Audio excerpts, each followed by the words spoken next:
Ladies and gentlemen, welcome to VGU Plays Destiny, the alpha that was available on the PlayStation 4 this weekend just gone.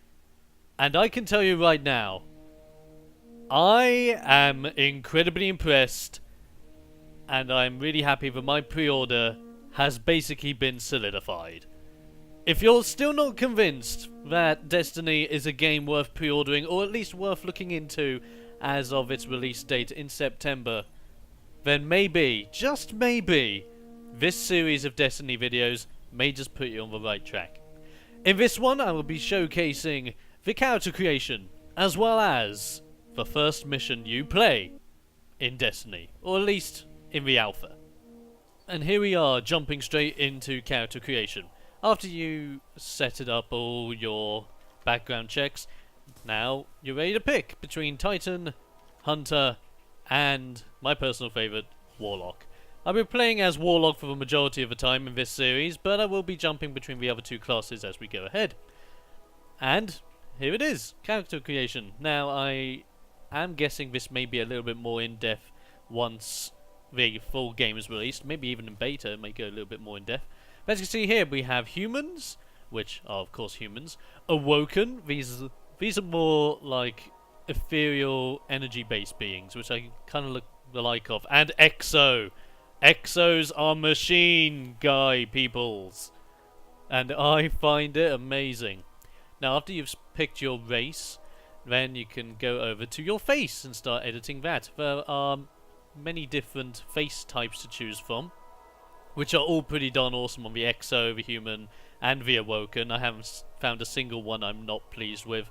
Then you can change their face colour, which can be completely outrageous in some cases, or completely reasonable. Just like my Exo here. My Exo is going to be purple face, because purple is an amazing colour.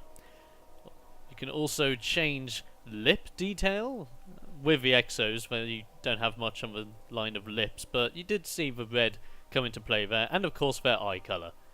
And man, does that Exo look beautiful, doesn't it? Oh yes. And once you sort out their face, now you can add in accessories.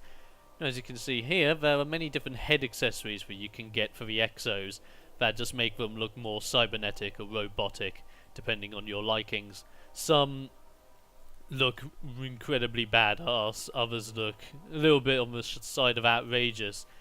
And I was mainly concerned at first, thinking, are we even going to be able to see this half the time? Because half the time we've got on helmets, we've got on cloaks.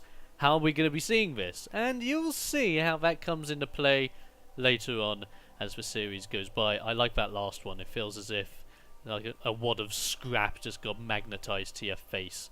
It's brilliant. And obviously you can change the colour of that. So I'm just going to make this little mohawk number black. It looks pretty sweet. The last thing you can do is also add on face paint. Now every single race has their own unique shred of face paint. I go with this one because it looks really badass and actually reminds me of the mark that Surf wears from Shin Megami Tensei, Digital Devil Saga and Digital Devil Saga 2, if you've ever played those. If you haven't, not going to blame you. And we're ready to kick the game off. Bungie gives you a little bit of a thank you for playing with the alpha. They hope you have fun. They hope that you're also going to be assisting them with finding any bugs or anything you do and don't like. And the game will begin.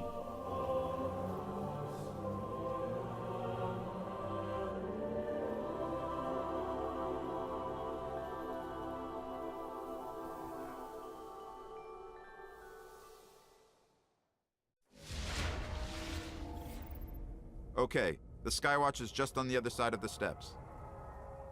And it's surrounded by Fallen.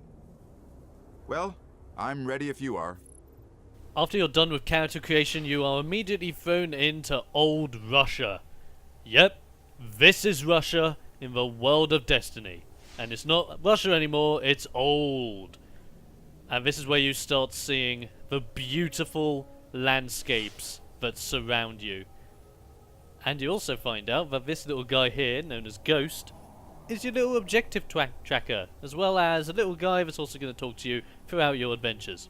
And you may recognise the voice as the same voice of Tyrion Lannister from Game of Thrones. A fantastic choice of voice actor. Now this was me just trying out the Sparrow, which is your little speeder there. And the Sparrows are really, really cool. I'll go into those in just a second. And we encounter our first opponents, which are the Fallen. Now there are two different kinds of enemies here. One of them was a Fallen Vandal, and the other one was a Shank. Now the Fallen Vandals are tougher than other Fallen guys that you're going to meet across the way, especially because you can also see elder versions of them, which are the more epic variations of them.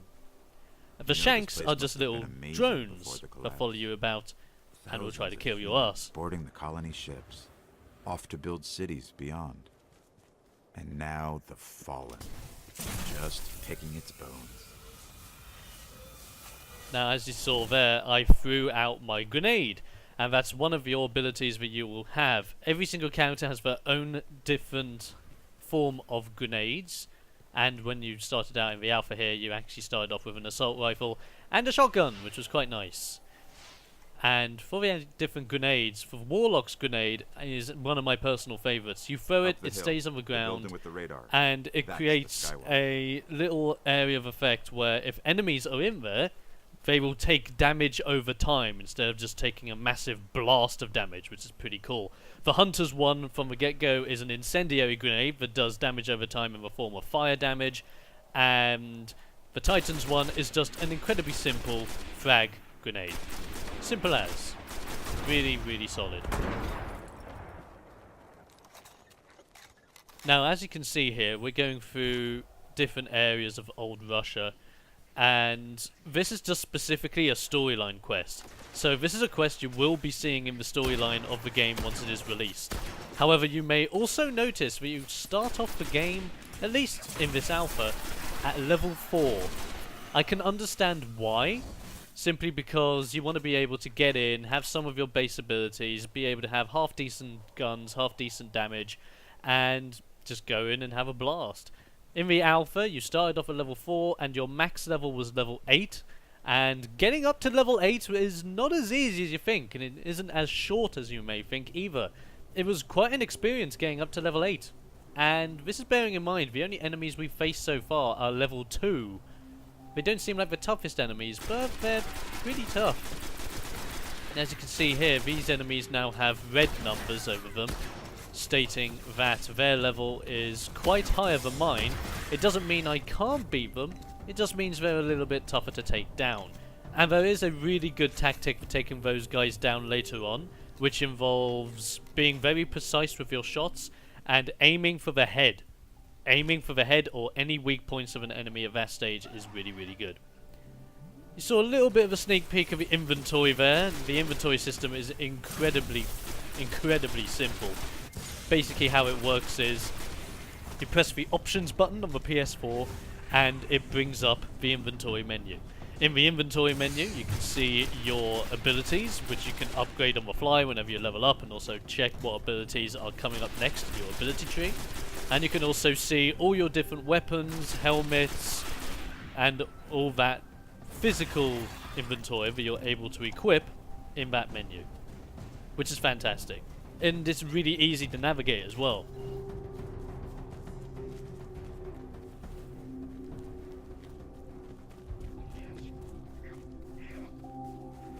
Now this first episode is going to be a little bit longer than the others may be. Mainly because this is an introductory episode, and I want to show you the entirety of the storyline quest that you can play in the alpha.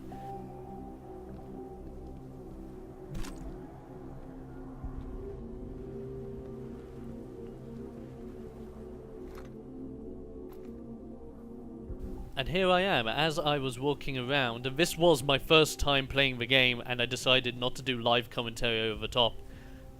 And as I was playing, I turn around and then I see that another friendly player has joined in, which is fantastic. How players are able to join other players is incredibly simple. If you go in solo and you've systematically created a fire team, and your fire team now consists of just you. However, as you go from area to area, if there are any spaces in fire teams of other players that are in that area, you are systematically and automatically put into their fire team, making it so that you can go into one area and have a group of 3 people, then suddenly go into a new area where you're following a quest line, and now you're in a group of 6 people, which is pretty darn mind-blowing, and you get to meet all new players, different classes, they use different weapon types, and it's all great. So as you see there, I leveled up. It's time to upgrade my first ability, which is right here in the ability tree menu. And the first ability is an overcharge ability.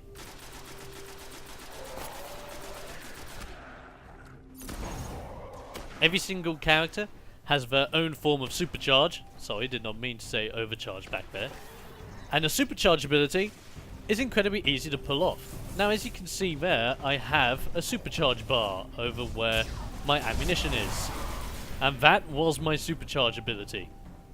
A blast of Nova energy fired straight at my opponents that does really high damage and has the chance of vaporizing them instead of just killing them. Which is pretty darn epic. Every person has their own unique form of supercharge abilities. This is just for Warlocks. The Titans is pretty insane, where you just jump in the air, slam both your fists into the ground, and it does insane damage in an area. And the Hunters is very unique, simply known as the Golden Gun, where you get a gun, and you're able to fire it 3 times, and every one of those shots does either insane damage or instantly kills some enemies, which is pretty nuts.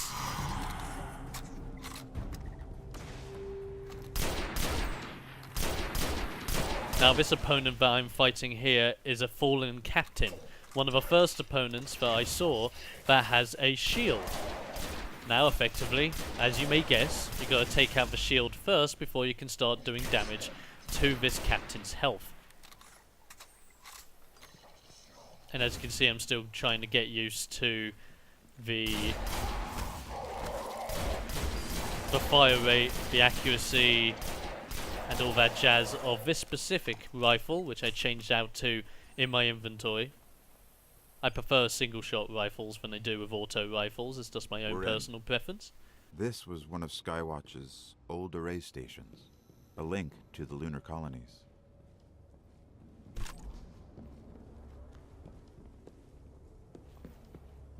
And notice how every area you go into is just seamless transition from one to another.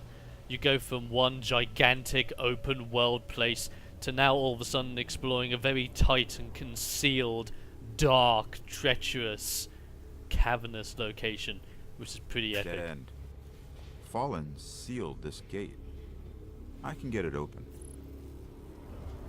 Now here's where you start to learn that your ghost is more than just your handy-dandy navigational friend.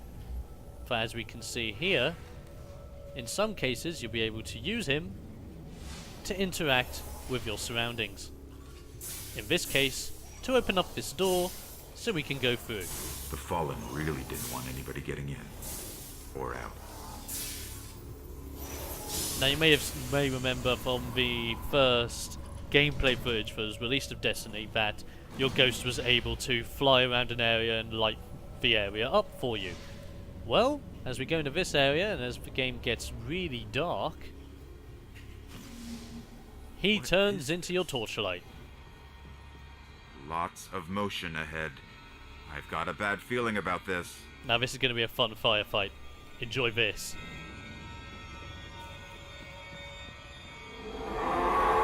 It can't be. It's the Hive.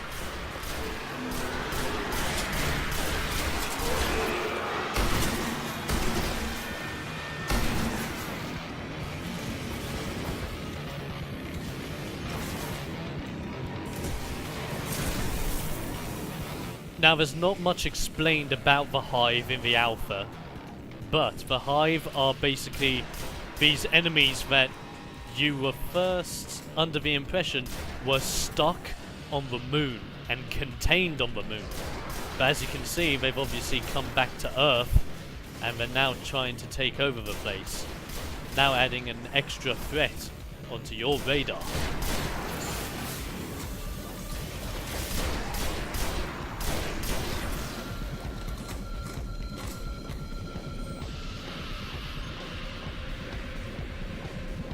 There's a wizard here. You see something floating in the air, you have to kill it. And this is where we begin our journey to confront our first boss of Destiny. The first boss is a wizard. And a wizard, as you may guess, seems very ethereal, seems very magical based. A lot of projectiles and a lot of... Well, you know what? You'll see what the wizard is capable of doing in just a wee bit. The wizard is a very intimidating enemy which you should never take lightly. Although they may seem flimsy, the wizard is about as tough as any other massive enemy that you may see later on.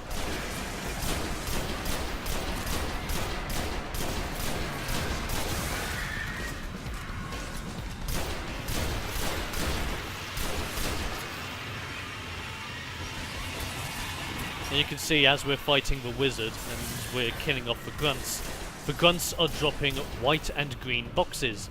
The white boxes are your primary weapon ammunition, which you can pick up on them and of course give you more ammo for your primary weapon. The green boxes are for your special weapon, and your special weapon is classed as your side weapon. So apart from this rifle, I'm building a shotgun. The shotgun's classed as my special weapon. So the green ammunition will go towards my shotgun ammo. Now it's key to note that if I decided to switch out from using a shotgun to suddenly using a sniper rifle, I would lose all of my special ammo and I would have to start again. Which I think is a very cool touch, adding in an extra flavour of challenge to the game. Because you can't just simply switch out to another special weapon, keep all your ammunition, and expect to go into a firefight with a new way of fighting. Nope. You have to make sure you have the right ammunition for the right weapon in the right situation.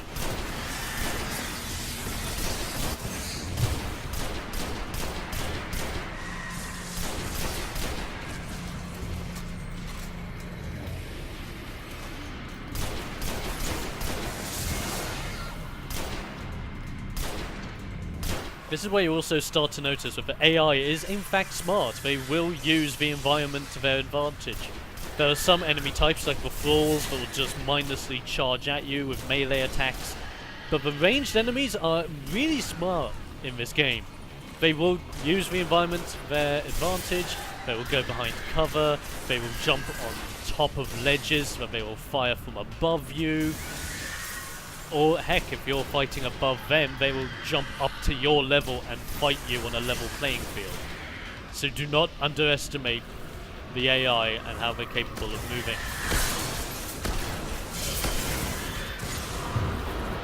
Now the wizard may be a tough enemy, but with my trusty shotgun, it's all simple. I haven't been on Earth for centuries. That wizard came from the moon. I thought we had them contained there. The darkness could be a lot closer than we think. And with that, our story mission is completed, and we have a little bit of a timer before ending the mission. At the end of the mission, there is a chance that we will, for one, be able to pick up a brand new item to equip, whether this be a weapon or whether this be a piece of armor. And this has been the first episode of VGU Plays Destiny. In the next episode, we will see more of what Destiny has to offer, and explore the tower. Until then, I hope you enjoyed, and I'll see you next time for another edition of VGU Plays Destiny.